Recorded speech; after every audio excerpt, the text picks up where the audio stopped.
All right, I had plans to fish the big lakes with topwater baits today, but sometimes Mother Nature just throws you a curveball. Supposed to be flat calm, nowhere near that. Blowing, I mean, at least 15, probably 20 right now. Crazy windy.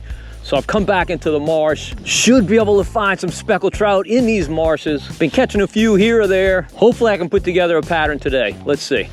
Man, this water in here is absolutely spectacular. Very, very pretty. Certainly looks fishy. All right, I really like this matrix shad, rip shad. This time of year, the specks relate to those grass beds because it's where the shrimp hide. You can really catch some nice fish this time of year throwing this thing.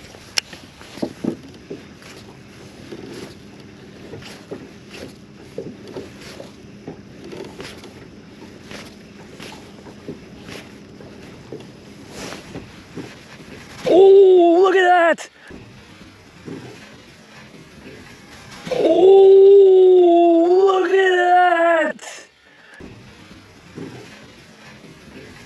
Oh, look at that!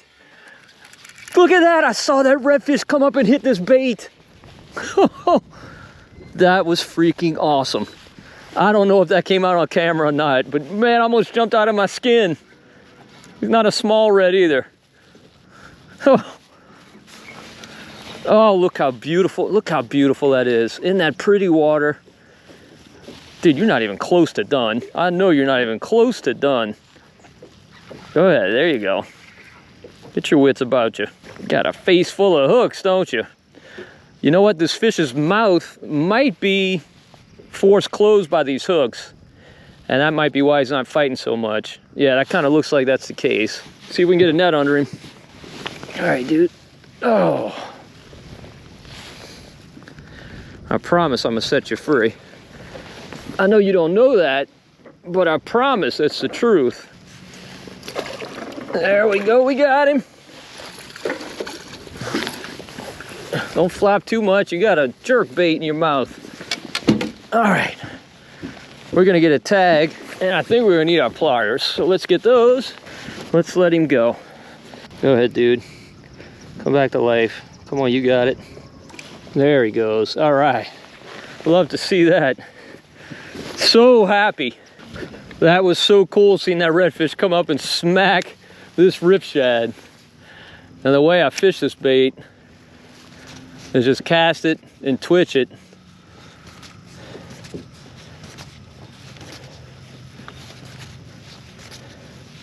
Oh, oh, what is that?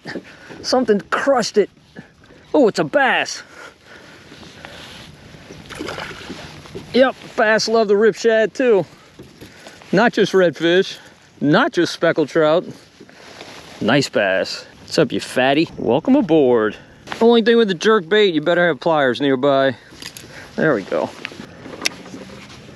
I'll tell you what, when you find water that looks like this with a falling tide, doesn't guarantee you're gonna catch fish, but man, odds are definitely in your favor.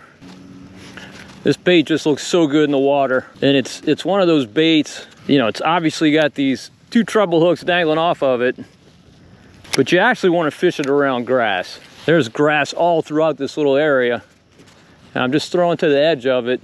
That's where those fish are holding, and they're darting out to hit this bait. It almost perfectly suspends on that pause. It rises a little bit, but man, it's just so tantalizing.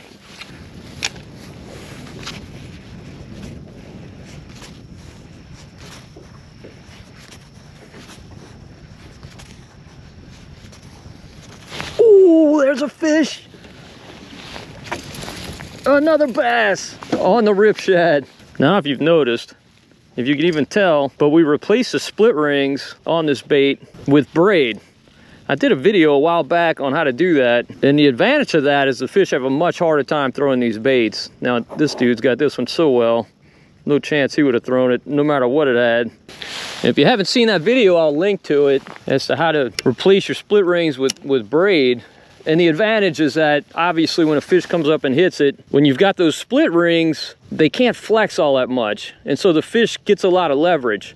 These just twist and twist and twist with every shake or turn of the fish. It makes it much tougher for those fish to throw the bait. You know, that's a disadvantage to throwing jerk baits, really any hard plastic. The bait is heavy, so the fish has a lot to work with when it's trying to throw the bait.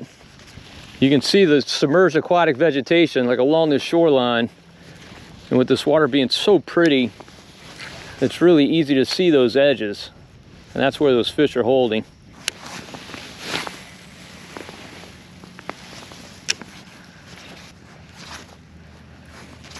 Oh, there's a fish. Speckled trout. Not a big one, not a keeper. Definitely a very, very dizzy fish. Dude, you're gonna throw up. Man, you got all of that back hook, didn't you? Yeah, settle down so I can get this hook out of your mouth as painlessly as possible. Swim off, grow up. Even a fish that size just absolutely stops this bait. Few more fun ways to fish them. I mean, if you've ever thrown a jerk bait, you know that. So I'm throwing this bait on an Akuma Guide Select rod. It's designed for cranking, as you see. Crankbait rods double as jerkbait rods, at least for me. Not everybody feels that way, but I do.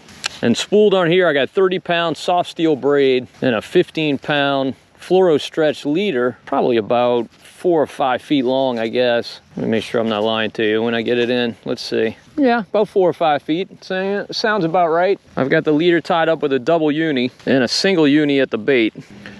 And as much as I love throwing jerk baits, I seldom throw them in water that's not really, really pretty. I think they work far better than pretty water. I mean, I guess like most baits, but I think it's especially true with jerk baits.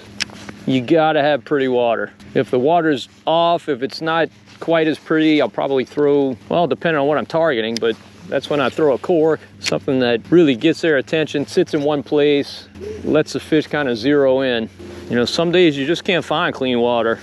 I hate those days because I'm always on a quest to find it. I'll move and move and move looking for the right water. Of course, sometimes you just can't find it. It just doesn't exist, just not around. Got this beautiful three-way here, so I've positioned the boat upwind and up tide of it. I'm gonna throw this power prawn, see if we can run across a speckled trout. It's like a really great place for a trout to be.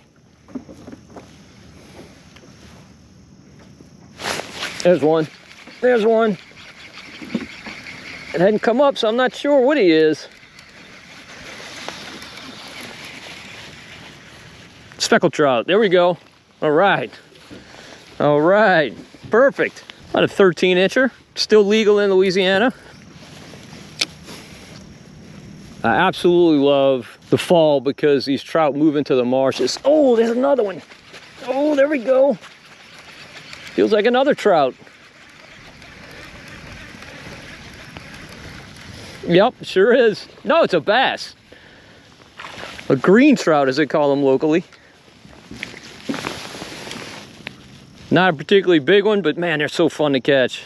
That fish did not act like a bass at all. This is one of my favorite situations in marsh fishing.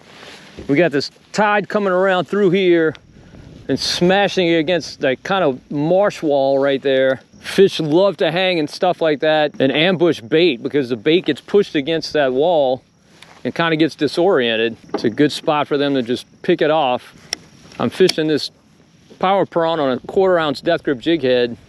Water right there seems to be, I don't know, maybe 7 or 8 feet based on the amount of time it's taken the bait to fall. Oh, there's a fish. What are you? Another bass. All right, wanna go this way? Let's go this way. All right. He's the smallest of the day so far, but not bad.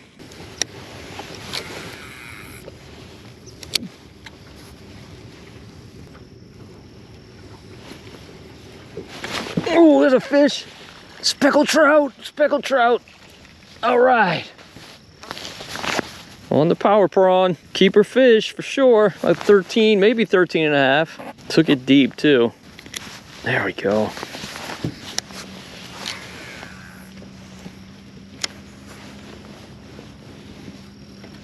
Oh, there's a fish.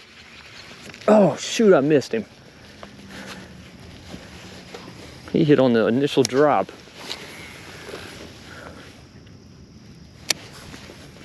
And there's another one. Is that another trout? Oh, it's a big old bass. It's a beautiful bass. Oh goodness, that's a really, really nice bass. All right, for this area, that's a good bass. I was curious as to whether bass would hit this bait. Obviously they do.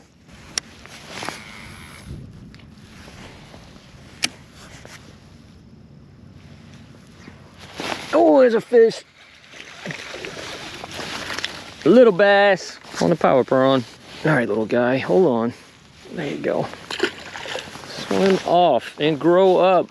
I'm really throwing this power prawn, trying to catch speckled trout. But you know that bass love shrimp. These marsh bass absolutely love shrimp. They are certainly not selective when it comes to what they put in their giant mouths. So just thinking about it, and we actually have a marsh slam today. We don't have the grand slam because we don't have a flounder. We've gotten a bass, a redfish, and speckled trout. You know, earlier in my fishing career, I was definitely a trout snob. It was the only species I wanted to catch. Really didn't care much about anything else. But I've kind of evolved as a fisherman. I really just don't care what I catch. I enjoy catching them all, appreciate different aspects of each of the species. It would be hard for me now to pick a favorite. But what about you? What's your favorite fish to catch? What do you find yourself targeting the most? Now, you know, I will admit, if I'm out targeting speckled trout specifically, doing a specific pattern that should only catch speckled trout, I'm a little disappointed when, say, a redfish bites. Probably not when a flounder bites. I don't think I'm ever disappointed when a flounder bites. But if I'm targeting trout specifically, it's a bit of a letdown when a red bites. You know, particularly because you set the hook, and for at least a split second, you think you have a trout, then you think you have a really nice trout, and then you realize, oh, it's a red. But doing this, like, I never know what's gonna bite. I really don't. On any cast, I don't have a clue. So I'm never disappointed. But comment in the comment section. I'd love to hear from you. What are your favorite fish to catch? If you had to pick a number one, what would you pick as your number one?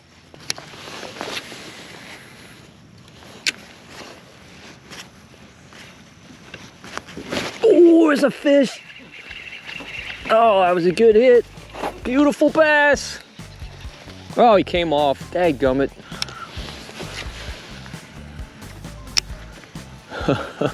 That was a beautiful fish. Remember we were talking about the leverage those fish have with these hard plastic baits. Of course, I could have lost that one on a jig head, who knows. Still got to experience the fun part, him stopping that bait. Just amazing how hard they hit. Man, what a fun day in the marsh. Fall fishing is just so good. That's true every year. It's amazing. You go through the summer and you swear there's not a fish left in the marsh, and the cool weather comes and everything just explodes. That's definitely what happened this year. Had such a blast today catching them with those jerk baits. Check out that rip shad if you haven't yet. Really, really excellent lure. All right, well, hopefully you enjoyed the video. If you did, please give it a thumbs up. And also don't forget to subscribe. And until next time, if we don't see you in the marsh, we'll see you right here on Marshman Mass On.